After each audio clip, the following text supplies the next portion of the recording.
Isaiah Thomas, we've got Sam Mitchell. You guys, what a game that was. That is a way to respond after you lose in game one on your home floor. You do what needs to be done, you get work done, and that is what the Warriors did tonight. That's exactly what they did. Came out, got the win, game two, did what they needed to do. Not only did they do what they needed to do in terms of winning the basketball game, but Sam, also minutes played. When you look at the minutes played, you know, Steph only played 29 minutes tonight, Klay 31 minutes, so they got their rest. So that was a good win tonight.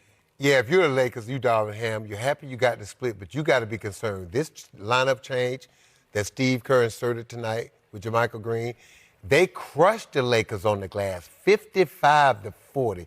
And the Lakers have a huge size advantage, huge athleticism advantage, but Golden State crushed them. And if Golden State can play physical basketball and meet the Lakers' physicality and out-rebound them, then, you know, we all think the Lakers going to win this series, but we're going to have to rethink this, because if they can match the Lakers' physicality and their size by changing their lineup and playing this way, we may have a 7-game series. Well, the small lineup gives them movement and gives them more movement. And, you know, movement and spacing creates more rebounding opportunities and more foul shooting opportunities. So when you have movement and spacing, you know, you get a chance, little guys like myself, Sam, we get a chance to get in there and get a rebound, you know. But when you just have the lane compacted, that's when big guys can really control it.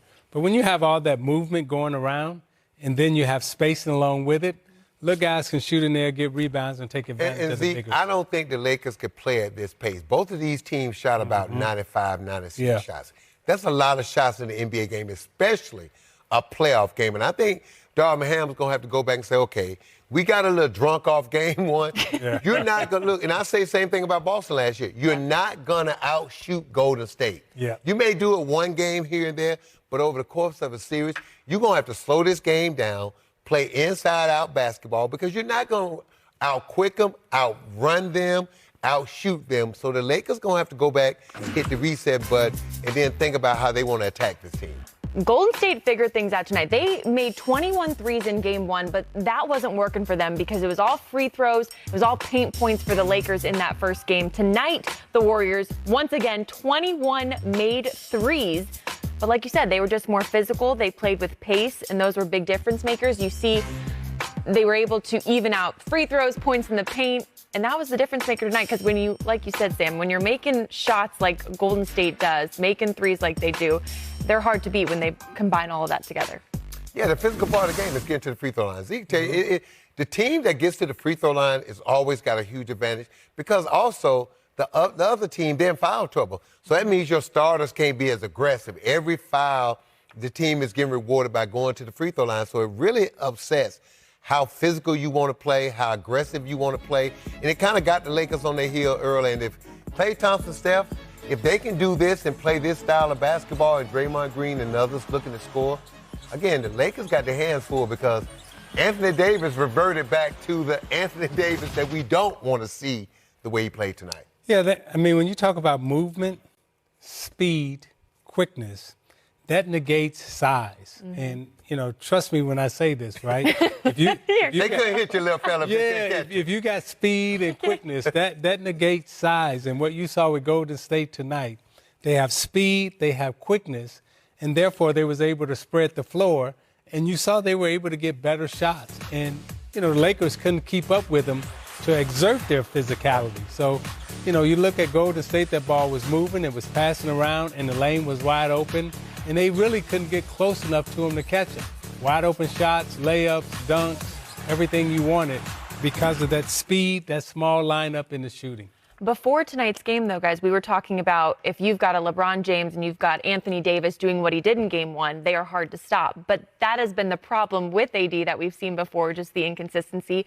We saw it again tonight. He had 30 points in game one, and tonight he had 11. So what do we need to do? How do we need to figure out? How do the Lakers, Darvin Ham, need to figure out what goes on with AD? If we knew that, we wouldn't be sitting up here. We'll be gazillionaires. I'm putting myself in their shoes. I mean, look, that's the thing about Anthony Davis that's so frustrating. You see the talent. You see the nights where You can make an argument. There are certain nights where Anthony Davis is the best player in the NBA when you look at what he does defensively, the mid-range, able to shoot the three, get knocked down free throws.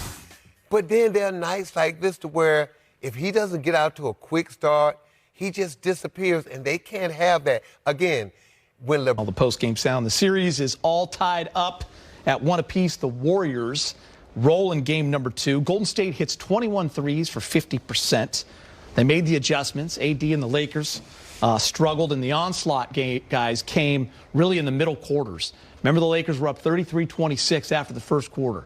Quarters 2 and 3, big game, James, 84-47 in favor of Golden State. That's 37-point differential. Onslaught.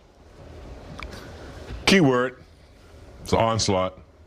You ordered some good pizza for us. Thank That you. was good. Appreciate that. Thank you. Glad you guys keep on for us. Yeah, I mean, slightly different lineup for Golden State when they, and put Green in, started him, and he started to hit some threes a little bit. That helped a little bit. Draymond Green onto AD early, a little physicality, took him out of his game. But you're right, Geeter. The Lakers were right there until they started hitting these. The second quarter, third quarter, they got hot. Thompson, Steph, everybody just they got to a lot of 50-50 balls, too. They got a lot of second opportunities and a lot of looks at it.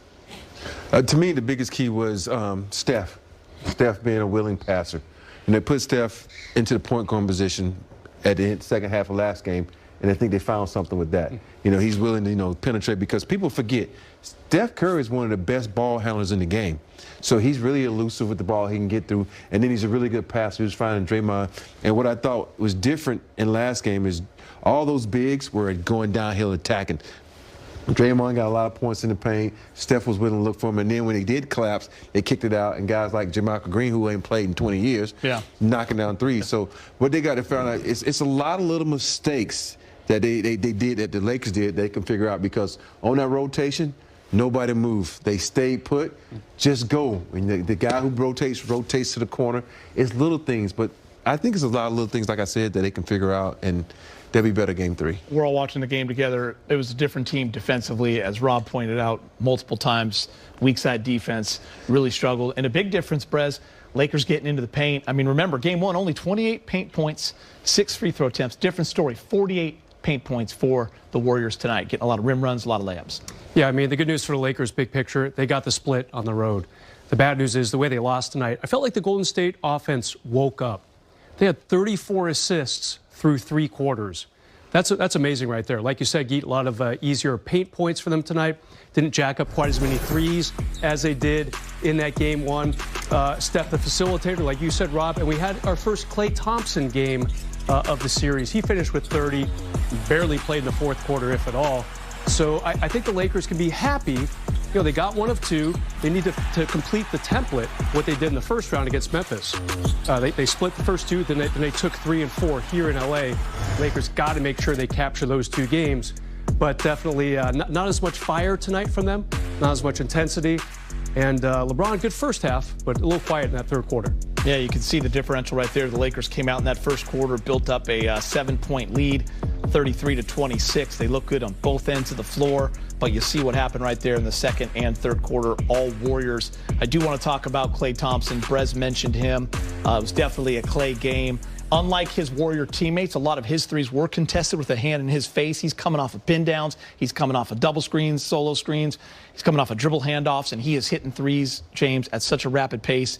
He's got 14 in the series. He's 14 for 27. He was 8 for 11 tonight. He's the all-time leader in the playoffs with 8 threes in a game. He's done it 6 times. So this is nothing new to Klay. He's been down before. They didn't panic. They did what they had to do, but Klay was remarkable tonight. As Brez mentioned, he didn't play in the fourth. 30 points. Yeah, I like the way they ran some plays, for Steph. They had I saw one play baseline out of bounds where he came up off of a pick. So they were looking to get him open a little bit better as opposed to game 1. So yeah, you can't keep Klay down. He doesn't move quite like Steph Curry, but he does get those little quick hitters like he just got right there. So yeah, it's hard to keep him down. You give him airspace, and when he hits one, you know, he's liable to go off and hit a few more. Clay is like his theory is efficiency of movement. You know, with Steph, he's everywhere. Clay is precise with his movement. He's going to a point, and I think his teammates know that. He says, I ain't got to do all that running around. I'll be efficient, give me the rock, I'm going to pull up. And also with Clay, I think he came out very aggressive because if you look at last game, he kind of got hot in that last game. We know Clay, when he gets hot, you know, he ain't got to put it on the floor. He's a catch and shooter. And for him to understand, like, let me see if I'm still hot from last game, which he was, and he kept shooting. And I think what's also best for them is Steph said, okay, it's not my night, it's my Splash Brothers night. Keep going to him. That's a sign of a great team when they keep going to the hot guy, because we sit in the green room a lot of times where we see guys score 3 or 4 buckets for the Lakers, and he might not touch it again. So yeah, you gotta exploit the hot man, and the Warriors did that tonight. Listen, the Lakers struggled, just 42 points in the paint this time, which means they weren't attacking. Not a lot of pick and rolls, not a lot of AD in the post, guys. AD just 11 points, 5 for 11s, only one free throw attempt. So what does that tell you, James, in terms of just whether the Warriors defended him that way or the Lakers just didn't get it going with him? Well, you got to meet force with force. You know, when they made the lineup switch and they put Draymond Green on him, you know what was coming. And aggravation, physical play early, not allowing you to get to your spot. Seemed like they forced him out farther and farther. As you can see, Draymond Green right there just, you know, harassing AD a little bit, swiping at the ball. So, yeah, he's got to meet force with force. No way I'm letting Draymond Green guard me in the post if I'm AD. I'm asking for it. I'm getting to the free throw line. I might not get easy buckets, but it's going to be a physical game down there, and I'm going to get him in foul trouble. He's not going to be forcing me out. So he's got to match that, or either they got to find a way to set a pick for AD somehow to get it easier to hit him in the post. I guess if there's a silver lining, because it was such a beatdown, AD only played 33 minutes. I mean, it's well documented how many minutes he's been playing in that Memphis series and in game 1. Remember, he played the entire second half. He just didn't have his legs, Rob. When you see on those little bunnies that he usually hits, those 8-footers, maybe a 15-footer, he's there, he's not hitting those. That kind of gets him off his game, right? When he's hitting those early, that's when he's going for 14 points in the first quarter. But when he's not hitting those, they have to find a way to give him some easy ones, right? Yeah. Because that can jumpstart him. Well, for me, I keep saying it's attack. You see that one in that play, the clip we just showed, where AD was going to go set the pin and Schroeder weighed him off. I'm like, go set the pick. You come off hard, AD roll. You got to dunk a lot. And to me, when AD is aggressive in pick and rolls, and what I mean by that is he goes and sets a solid pick and he rolls towards the basket. His first couple of rolls to the basket, he gets dunks, and then that sets up for his jumper later. I didn't see that tonight. He didn't really go over and set the pick and roll. Guys kind of waved him off, and it was like, okay, I'm just go ahead and try to shoot this floater. And we forget, Draymond Green is a defensive player of the year. You know, he might not be a shot blocker, but he has great positions like a Dennis Rodman. He knows how to keep bigs off the board. And so you got to make him move. If Draymond can just sit there and orchestrate the defense and see what's going on, he can play good defense, but you got to be quick with it. You got to keep it moving so he can't think fast enough to keep up with the offense. Do the Warriors maybe say, okay, we took Looney off the bench tonight because he wasn't feeling well?